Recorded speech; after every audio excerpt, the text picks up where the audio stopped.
بیماری میں پچھلے سال جب سرکار بھی پریشان تھی اور مالیگاؤں ہی نہیں پورے ہندوستان میں انسانی ہمدردی اور خدمت خلق کا جذبہ رکھنے والے سبھی لوگ پریشان تھے، اس موقع پر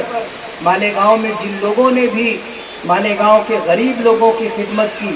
یہاں سے 700 کلومیٹر دور رہنے والے ہمارے مجلس اتحاد المسلمین کے قومی صدر اسد الدین اویسی صاحب نے مالیگاؤں کے غریبوں کے درد کو محسوس کیا تھا اور 2 ٹرک بھر کر کے انہوں نے یہاں کے غریب عوام کے لیے ریلیف میں کٹ بھیجی تھی، اور میں اس بات کو دیکھ کر خوش ہو گیا تھا کہ مالیگاؤں میں جن جن تنظیموں نے بھی کٹ تقسیم کی تھی، ہماری حیدرآباد سے آنے والی کٹ ان میں سب سے زیادہ وزندار اور سب سے بڑی کٹ تھی، جس میں ضروریات کی ساری چیزیں موجود تھیں۔ اور اس سیکنڈ لہر میں لوگوں کو پچھلے سال کا تجربہ تھا، اس تجربے کے پیش نظر لوگوں نے اپنے طور پر جو انتظامات کرنے تھے اپنے طور پر انتظامات کیے۔ ہم نے بھی اس بات کو محسوس کیا کہ مالیگاؤں کی غریب عوام اگر کاروبار بند ہو جائے گا اور مکمل لاک ڈاؤن اگر لگا دیا جائے گا تو مالیگاؤں کی غریب عوام جو روزانہ کمانا اور کھانا یہی کام کرتی ہے، ایک دن بھی اگر ان کو کام نہیں ملا تو ان کے گھر میں چولہا چکی بند ہو جاتا ہے۔ ہم نے مالیگاؤں اپنی کانسٹیٹوئنسی کے اندر کاروبار بھی جاری رکھوایا۔ ہم نے ڈپارٹمنٹ کے ساتھ بیٹھ کر کے اتحاد و اتفاق کے ساتھ اس بات کی کوشش کی کہ کاروبار چلتا رہنا چاہیے، مسجدیں عبادت کے لیے کھلی رہنی چاہیے اور تراویح کا مکمل انتظام ہونا چاہیے۔ آپ نے اس بات کو اپنے چشم سر سے دیکھا کہ ندی کے مشرقی علاقے میں اپنی کانسٹیٹوئنسی کے اندر الحمدللہ لوگوں نے آزادی کے ساتھ رمضان المبارک میں روزے کے ساتھ 5 وقت نمازوں کا اہتمام کیا، تراویح کا اہتمام کیا، لوگ اپنے اپنے کاروبار سے لگے رہے، اور عید جیسا دن ہم نے لوگوں کے دیے ہوئے احسانات سے نہیں یا لوگوں کی دی ہوئی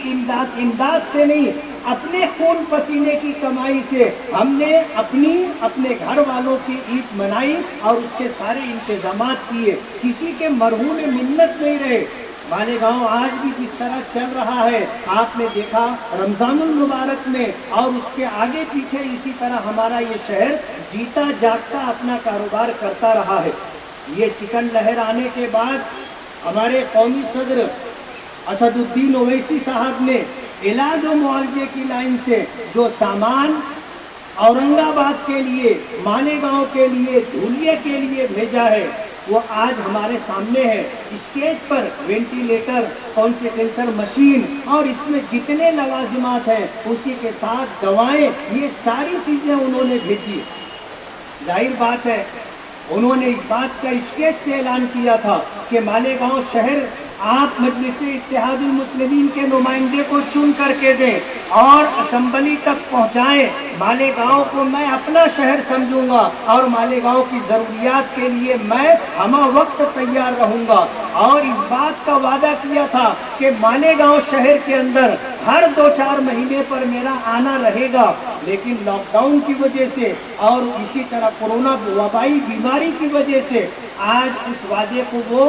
پورا نہیں کر سکے۔ یہ مجبوری تھی، اور ان کی ہی نہیں، آج ہندوستان میں تمام لوگوں کی مجبوری ہے۔ ہمارا یہ شہر چل رہا ہے تو ہمیں لاک ڈاؤن کا پتہ نہیں ہے، آپ ندی کے اس طرف چلے جائیں تو آپ کو پتہ چلے گا لاک ڈاؤن کس کو کہتے ہیں۔